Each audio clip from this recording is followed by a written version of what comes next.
Hello bachcho, let's discuss this question. Chromosome decondense into diffuse chromatin, A at the end of telophase, B at the beginning of prophase, C at the end of interphase या D at the end of metaphase.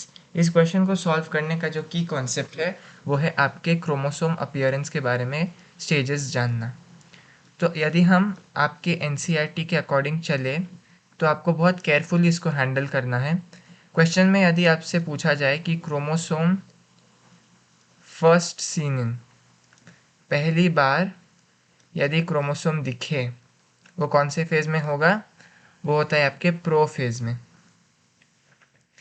लेकिन यदि question आपसे पूछ रहा है, यहाँ पर बस एक वर्ड को हम चेंज करेंगे, chromosome is clearly seen in, clearly seen in, तो वो हो जाएगा मेटाफेज। सिर्फ एक वर्ड को चेंज किया है, फर्स्ट को क्लियरली कर दिया है, तो ये भी आपकी एनसीईआरटी ही कहती है।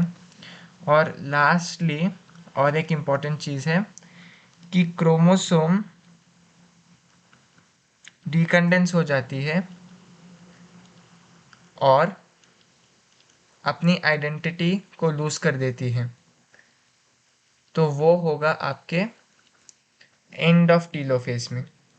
क्योंकि आपको पता है टीलोफेज जो है वो कैरियोकाइनेसिस का लास्ट स्टेज है, last stage of karyokinesis.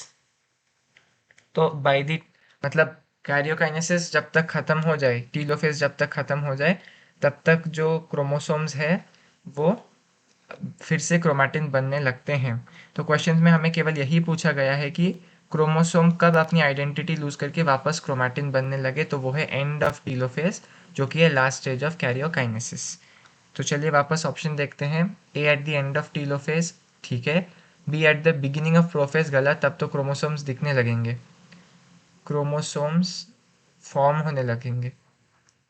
Eight the end of interphase नहीं, ये भी गलत है।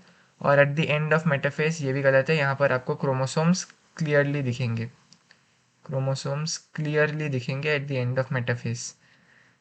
और यहाँ पर जो लिखा है eight the end of interface, end of interface में आपको क्रोमैटिन ही दिखेगा। प्रोफेस बाद में, प्रोफेस जैसे शुरू होने लगेगा तब क्रोमोसोम बनने लगेंगे। So the correct option to this question is option A at the end of telophase. Hope you've understood it well. All the best.